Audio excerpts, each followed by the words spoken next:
নমস্কার বন্ধুরা, চলে এসেছি শুধু তোমারই জন্য পরবর্তী পর্ব ৭৩ নম্বর পর্ব নিয়ে। আশা করি আগের পর্বটা সকলের খুবই ভালো লেগেছে। যারা এই শুধু তোমারই জন্য নতুন শুনছেন তারা অবশ্যই আমার আগের গল্প আমার তুমি পুরোটা শুনে নেবেন। ওটার সাথে এটা একদম লিঙ্কেড, তাই ওটা শুনে তবে এটা শুনবেন, না হলে বুঝতে অসুবিধা হবে। আর আজকের পর্বটাও খুব সুন্দর হতে চলেছে। শুরু করছি। রাত্রি নিশীথ বলল, আমি তোমাকে কয়েকটা গুরুত্বপূর্ণ প্রশ্ন জিজ্ঞেস করব, একটু ভেবে ঠিকঠাক উত্তর দিও। রাত্রি নীরবে মাথা নাড়ল। নিশীথ বলতে শুরু করলো, তুমি কখন কালকে ড্রিঙ্ক করেছিলে? তখন তোমার ৩ জন ছাড়া অন্য আর কেউ কি সেখানে এসেছিল? রাত্রি কিছুক্ষণ ভাবল, কিন্তু বিশেষ লাভ হলো না। সেই মুহূর্তে রাত্রি এতটাই বিষণ্ণ ছিল, অন্য কোনো দিকে তার দৃষ্টি যায়নি। রাত্রি করুণ চোখে নিশীথের দিকে তাকিয়ে বলল, আমি খেয়াল করিনি। ঠিক আছে, আচ্ছা তোমার মনে আছে তুমি ফিলিক্সের ফ্ল্যাটে কি করে পৌঁছালে? না, মনে নেই। ওকে, সেটাই অবশ্য স্বাভাবিক। আচ্ছা রাত্রি, তোমার কি কখনো এমন মনে হয়েছে যে তোমাকে কেউ ফলো করছে?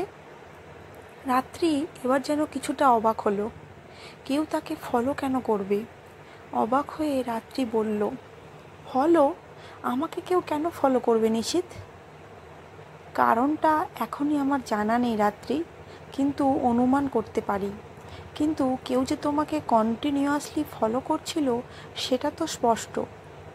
রাত্রির চোখে এখনও বিস্ময়ের ঘোর, সব যেন আবার নতুন করে জানছে। রাত্রির চোখে ভিড় করে আসা একরাশ বিস্ময়ের ছায়া লক্ষ্য করি নিশীথ বলল, তুমি হয়তো খেয়াল করনি। অবশ্য তোমার পক্ষে এই সিচুয়েশানে এত কিছু লক্ষ্য না করাটাই স্বাভাবিক। কিন্তু একবার ভেবে দেখো, তোমার আর ফিলিক্সের ছবিগুলো কিন্তু শুধুমাত্র আজকালের নয়, বেশ অনেক দিন থেকেই এই ছবিগুলো তোলা হচ্ছে। যেখানে সুযোগ হয়েছে সেখানেই এই ছবিগুলো তোলা হয়েছে। এমনকি তোমাদের হোলি পার্টির ছবিও আছে, দেখেছো নিশ্চয়ই। এগুলো তো মিডিয়ার কাজ নয়, সেটা তো ক্লিয়ার, কারণ মিডিয়া এতদিন ওয়েট করতো না। ওরা একটা কোনো প্রসঙ্গ পেলেই সঙ্গে সঙ্গে সেটার ব্রেকিং নিউজ বানানোর চেষ্টা করে। আর তাছাড়াও তোমাদের হোলি পার্টিতে তো মিডিয়া অ্যালাউড ছিল না, সো এটা মিডিয়ার জন্য নয়, অন্য কারোর কাজ। আর নট অনলি দ্যাট, এই সব কটা ছবি প্রি প্ল্যান করে তোলা। রাত্রি অবাকের চরম সীমা বাড়ছে। এত কিছু তো সত্যিই ভেবে দেখেনি। রাত্রির কণ্ঠে আবারও ঝরে পড়ল বিস্ময়ের শ্রু। কি বলছো, প্রি প্ল্যান? ইয়েস রাত্রি, এই সব কিছুই হঠাৎ করে ঘটা কোনো ঘটনা নয়। আমি খোঁজ নিয়ে দেখেছি, প্রতিটা নিউজ চ্যানেলে আজ ভরি এই ছবি, আর তুমি যে ফিলিক্সের ফ্ল্যাটে আজ আছো সেই খবর সমেত একটা মেল এসেছিল। চ্যানেলগুলো তো ব্রেকিং নিউজের আভাস পেয়ে আর অন্য কোনো কিছু নিয়ে মাথায় ঘামায়নি। আমি এই মেল আইডিটা ভেরিফাই করানোর চেষ্টা করছিলাম, অ্যাজ ইউজুয়াল। এখন তো ওটার কোনো অস্তিত্বই নেই। ওটা শুধুই এই কাজটা করার জন্যই ক্রিয়েট করা হয়েছিল। তবে আইপি অ্যাড্রেস ট্রেস করানোর ব্যবস্থা আমি করে এসেছি, খুব তাড়াতাড়ি সেটা ট্রেস হয়ে যাবে। রাত্রি স্থির দৃষ্টিতে তাকিয়ে আছে নিশীথের দিকে। তার মনে জেগে ওঠা বিস্ময়ের ভাবটা যেন ক্রমে বেরিয়ে চলেছে। নিশীথ এরই মধ্যে এত কিছু করে ফেলেছে। যখন রাত্রি একটু একটু করে হারিয়ে যাচ্ছিল এই মিথ্যের ভিড়ে, তখন নিশীথ ইতিমধ্যেই সেই মিথ্যের ঝাল ছিন্ন করার পথ সন্ধান করতে শুরু করে দিয়েছিল। রাত্রির ঠোঁট দুটো কিঞ্চিত নড়ে উঠল, অস্ফুটে বলে উঠল, তুমি। এবার রাত্রি নিজেই কথাটা সম্পূর্ণ করতে পারল না। কথাটা শেষ করার বিশেষ প্রয়োজন ছিল না, কারণ নিশীথ রাত্রির না বলা কথাগুলো বুঝে নিতে সক্ষম। হ্যাঁ, মাঝখানে কিছুদিন নিজেদের নির্বুদ্ধিতার কারণে পরিস্থিতি তেমন নয়।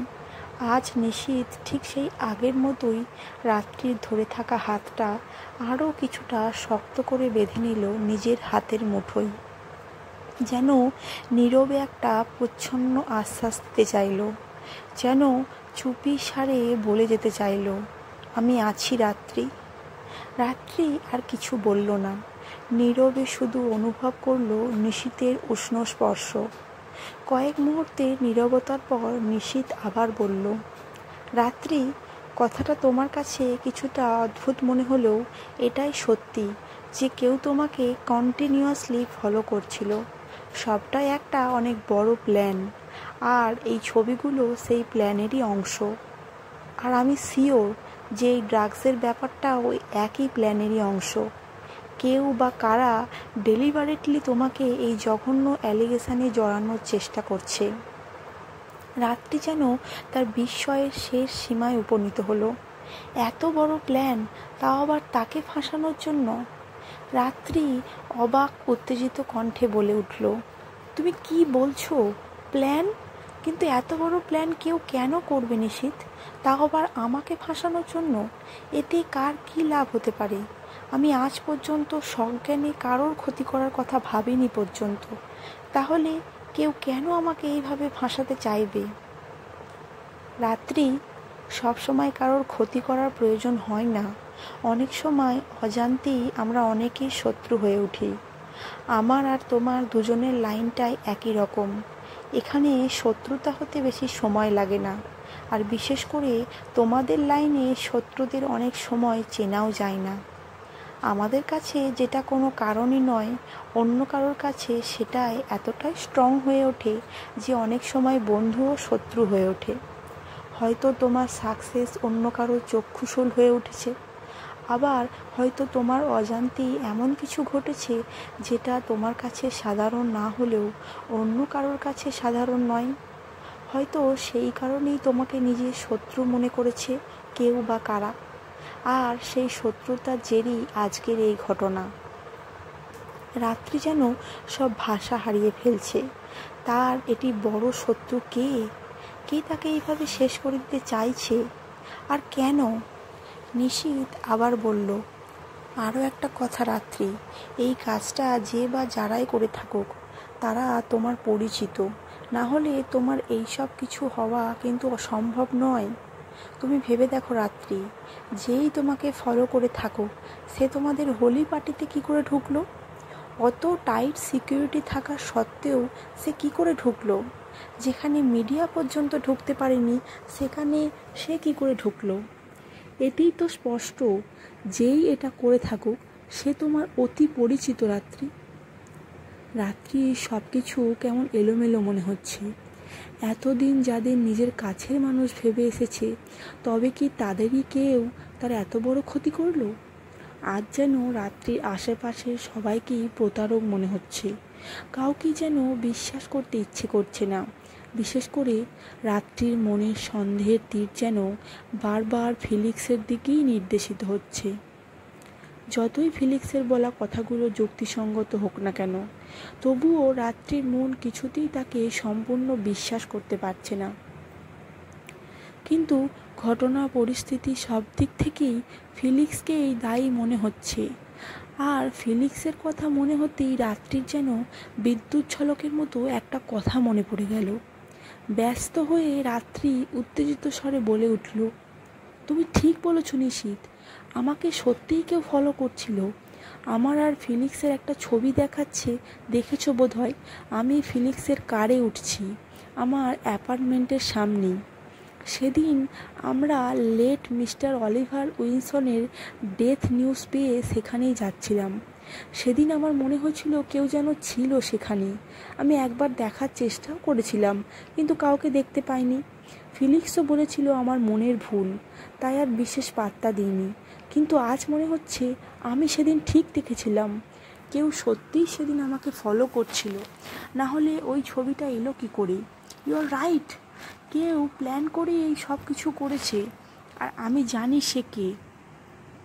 রাত্রির গলায় তার যেন বিস্ময়ে স্পর্ধা ফুটে উঠল, একটু চাপা ক্রোধ জেগে উঠল। নিশীথ একটু ভুরু কুঞ্চিত করে বলল, কার কথা বলছো তুমি? ফিলিক্স। সব দিক থেকে সুযোগ ওরই ছিল নিশীথ। ও ওর ফ্ল্যাটের পাসকোড একমাত্র তো ওই জানে, তাহলে অন্য কেউ কি করে হবে? আর এই ছবিগুলোর একটাতে স্পষ্ট দেখা যাচ্ছে ফিলিক্সের কার ওর অ্যাপার্টমেন্ট এন্টার করছে, আর সেখানে আমাকেও দেখা যাচ্ছে। নিশীথ একটু থেমে বলল, তোমার কথা অযৌক্তিক নয়, কিন্তু এখানে ফিলিক্সের লাভ কি? কেন করবে এইসব? তোমার সঙ্গে তো তার নামও সমানভাবে জড়াচ্ছে।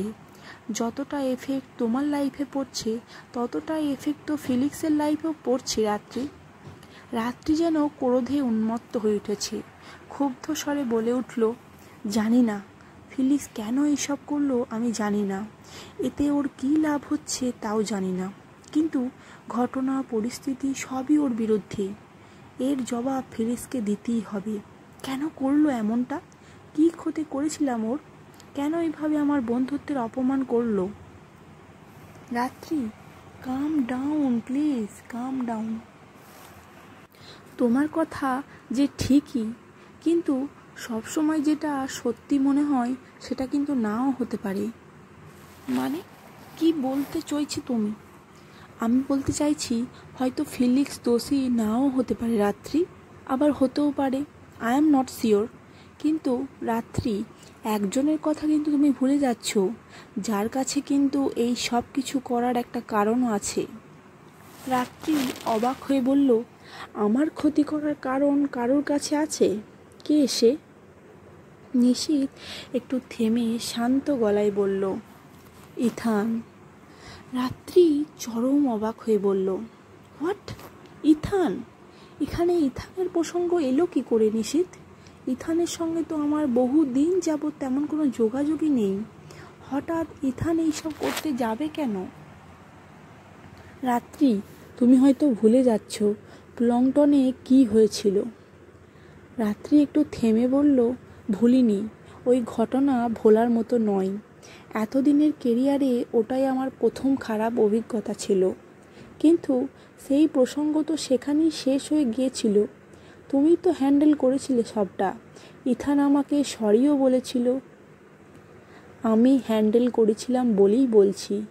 ইথানকে দেখে আমার যতটা মনে হয়েছিল, অসম্ভব ডেসপারেট একজন মানুষ। এমন একজন মানুষ হঠাৎ করেই নিজের অপমান ভুলে যাবে, সেটা একটু অস্বাভাবিক। আমি অবশ্য ভেবেছিলাম যে ইথান হয়তো আর কোনোদিনও কিছু করার সাহস করবে না, কারণ তার ভিডিওটা ভাইরাল হলে তার কেরিয়ার বরবাদ হতে সময় লাগবে না। কিন্তু এখন দেখছি আমি যতটা ভেবেছিলাম ইথান তার থেকেও বেশি ডেসপারেট। রাত্রি যেন অবাক হওয়ার ক্ষমতা অবশিষ্ট নেই। একের পর এক ঘটে চলা অপ্রত্যাশিত ঘটনায় যেন স্তম্ভিত হয়ে পড়েছে। তবুও রাত্রি একটু থেমে বলল, কিন্তু তুমি শিওর কি করে হচ্ছ যে এটা ইথানেরই কাজ? ড্রাগস, এই ড্রাগসের ব্যাপারটাতেই আমি শিওর হয়ে বলতে পারি এটা ইথানের কাজ। ওর পক্ষে এই ড্রাগসের ব্যাপারটা ঘটানো কোনো কঠিন কিছু নয়। হয়তো এইভাবেই নিজের অপমানে রিভেঞ্জ নিতে চাইছে। রাত্রি কিছুক্ষণ কোনো কথা বলল না, স্থির হয়ে শুধু বসেই রইল। তারপর একসময় ধীরে ধীরে বলল, আমি তো কোনো অন্যায় করিনি। ইথান তার লিমিট ক্রস করেছিল, তাই আমি তার যোগ্য জবাব দিয়েছিলাম। তাও তারই দেখানো পথে। নিশীথ শান্ত কণ্ঠে এটাই বলল। আর সেটা ইথানের ইগোতে লেগেছে, ইগোতে হার্ট হয়েছে।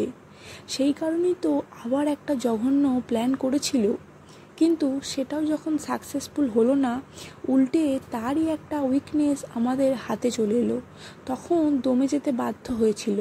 কিন্তু এখন দেখছি শুধু সাময়িকভাবেই দমেছিল, আড়ালে এই দিনের জন্য প্ল্যান করছিল। রাত্রির চোখের কোণ দুটো আবার যেন নোনা জলের ছোঁয়ায় ভিজে উঠতে চাইল, কিন্তু রাত্রি আর নিজেকে দুর্বল হতে দিল না। একটা প্রবল রাগ যেন জেগে উঠল তার মনে। বিনা অপরাধে এই শাস্তি সে কিছুতেই ভোগ করবে না। রাত্রি তীব্র কণ্ঠে গর্জে উঠল যেন, যদি সত্যি এটা ইথান করে থাকে, তাহলে আমি এত সহজে ওকে ছেড়ে দেবো না। আমার এতদিনের পরিশ্রমে একটু একটু করে গড়ে তোলা সব কিছুকে এইভাবে যে কেউ শেষ করে দিতে পারে না। নিশীথ, তুমি তো অফিসারের সঙ্গে কথা বলেছো, ওনাকে বলেছো ইথানের কথা? না, আমি বলিনি। আর তুমিও কিন্তু সবার সামনে এইসব কোনো কথাই অফিসারকে বলবে না রাত্রি। ফিলিক্স আর ক্রেসিডাও আসবে, ওদের সামনে তুমি আর একটা কথাও বলবে না, ইথানের নাম কোনোভাবেই নেবে না। দেখো রাত্রি, আই অ্যাম শিওর এটা ইথানেরই কাজ, কিন্তু ইথান তো এত কিছু একা করেনি, কেউ না কেউ তোকে হেল্প করেছে। কারণ হোলি পার্টিতে তো ইথান ছিল না, কিন্তু সেখানেও ছবি তোলা হয়েছে। সুতরাং ইথান কিন্তু একা নয়, আরও কেউ বা কারা তার সঙ্গে যুক্ত আছে। আর যতক্ষণ না সবটা ক্লিয়ার হচ্ছে ততক্ষণ কাউকেই বিশ্বাস করাটা ঠিক হবে না।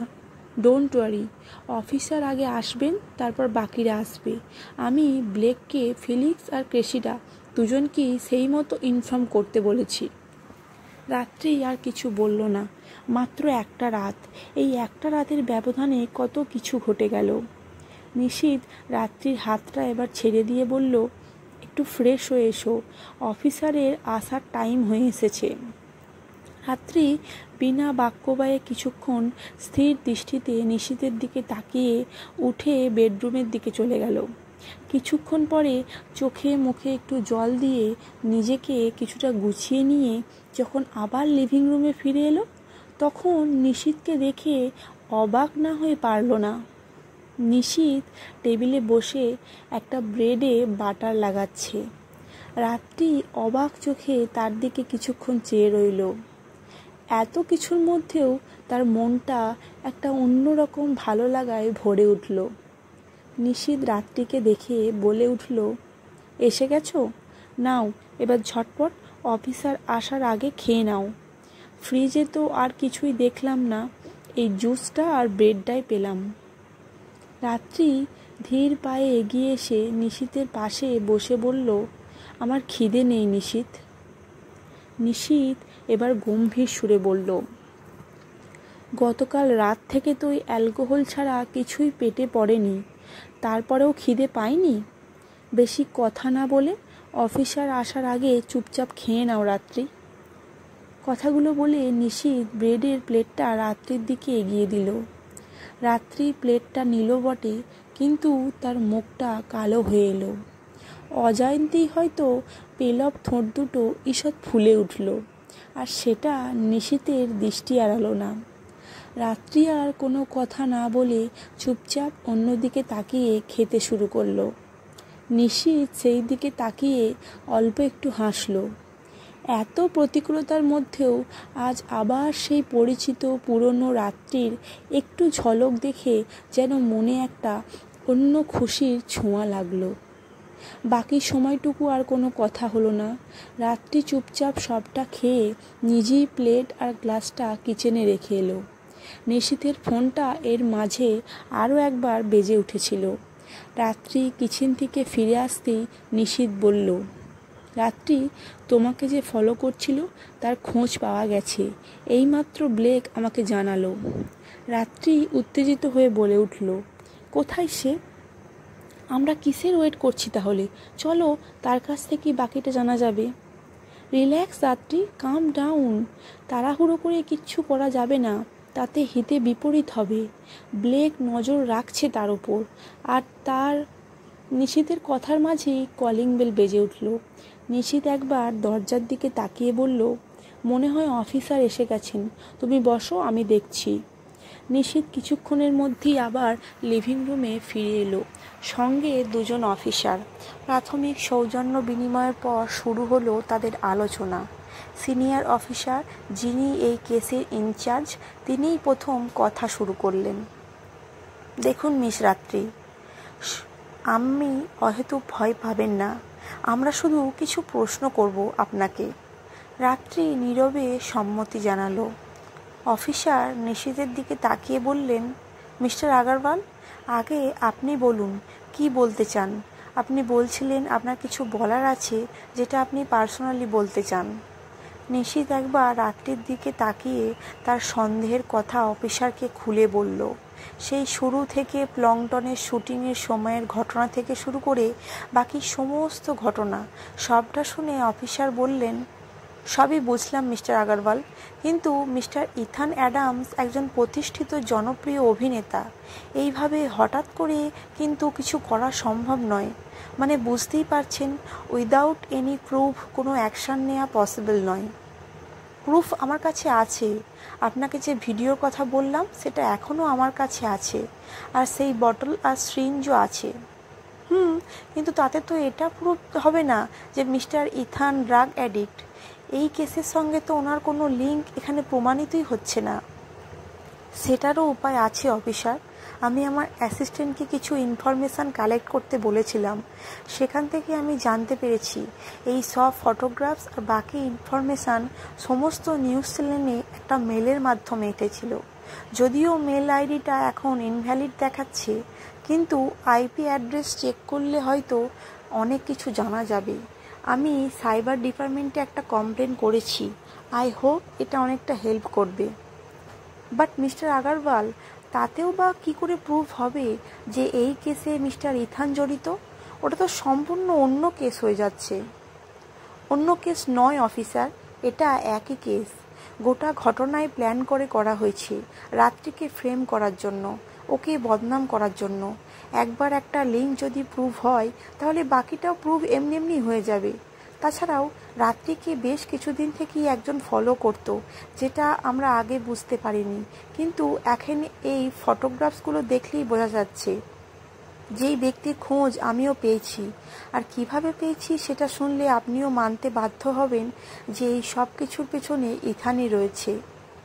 রিয়েলি? কী করে খোঁজ পেলেন? আমরা ইথানের ওপর সন্দেহ হয়েছিল, তাই আমার অ্যাসিস্ট্যান্টকে বলেছিলাম ইথান বিগত দিনগুলোয় এমন কারোর সঙ্গে কোনো যোগাযোগ করেছে কি না যার সঙ্গে তার যোগাযোগ করার প্রয়োজন নেই। সেখান থেকেই এই ব্যক্তির খোঁজ পাওয়া যায়। ইথান নিয়মিত এই ব্যক্তির সঙ্গে যোগাযোগ রেখে চলেছে, এমনকি কালকেও এই ব্যক্তির সঙ্গে তার দেখা হয়েছে। এই ব্যক্তিটি একজন ছোটোখাটো প্রাইভেট ডিটেকটিভ। একটু খোঁজ করতেই জানা গেল এই সেই ব্যক্তি যে রাত্রিকে ফলো করছিল। একে যদি আপনি একটু জিজ্ঞাসাবাদ করেন তাহলে আই এম শিওর আপনি এমন অনেক তথ্য পাবেন যা প্রমাণ করবে এই সব জন্যে ইথান দায়ী। অফিসার একটু ভেবে গম্ভীর মুখে বললেন, আপনি আমাদের অনেকটা কাজই এগিয়ে রেখেছেন। Thank you mister Agarwal. কিন্তু মিস্টার আগারওয়াল, স্টিল এই ড্রাগসের ব্যাপারটার সঙ্গে কিন্তু মিস্টার ইথান অ্যাডামসের সরাসরি লিঙ্ক প্রমাণিত হবে না। অফিসার, বাকিটা তো আপনারাই পারবেন। আপনাদের কাজ আপনারা ভালো বুঝবেন। আমার যতটুকু মনে হয়েছে চেষ্টা করেছি, যা জানতে পেরেছি আপনাকে জানালাম। আর একটা কথা, আমার মনে হয় ইথানের সঙ্গে আরও কেউ বা কারা আছে। সে একা এই কাজটা করেনি, রাত্রির বিশেষ পরিচিত কেউই তাকে হেল্প করেছে। নিশ্চিত এবার অফিসারকে আর এহেন ধারণার বাইরে বুঝিয়ে বলার পর অফিসার বললেন, অল রাইট, আপনি যখন বলছেন তখন আমরা একবার সেইভাবে ইনভেস্টিগেশন করে দেখব। আপনি অনেকটাই হেল্প করলেন আমাদের কাজের। এরপর বাকিটা আমরা দেখে নেব। আপনারা নিশ্চিন্তে থাকুন। আসল অপরাধীর পরিবর্তে বিনা অপরাধে কেউ শাস্তি পাক সেটা আমরাও চাই না। Thank you officer, you are welcome. আজকের পর্বটা এখানেই শেষ করছি। আস্তে আস্তে তো উঠেই আসছে, কেসটা আস্তে আস্তে সলভ হচ্ছে। নতুন একজনের নাম তো উঠিয়ে এলো, সেই ইথান অ্যাডামস। অনেক দিন এই ক্যারেক্টারটা বাদ ছিল, এবার আস্তে আস্তে আসলে সত্যিই কি ইথান দোষী, ওর সাথে কে জড়িয়ে আছে যে রাত্রির খুব পরিচিত, আস্তে আস্তে সবই জানা যাবে। রহস্যের জট আস্তে আস্তে খুলবে। শুনতে থাকুন। শোনার জন্য অবশ্যই চ্যানেলটি সাবস্ক্রাইব করবেন এবং লাইক করতে ভুলবেন না। ভালো লাগলে কমেন্ট করে জানান কেমন লাগছে। আর পরবর্তী পর্ব নিয়ে খুব তাড়াতাড়ি ফিরছি। শুভ নববর্ষ সকলকে জানাই। সকলে খুব ভালো থাকুন, সুস্থ থাকুন। ধন্যবাদ।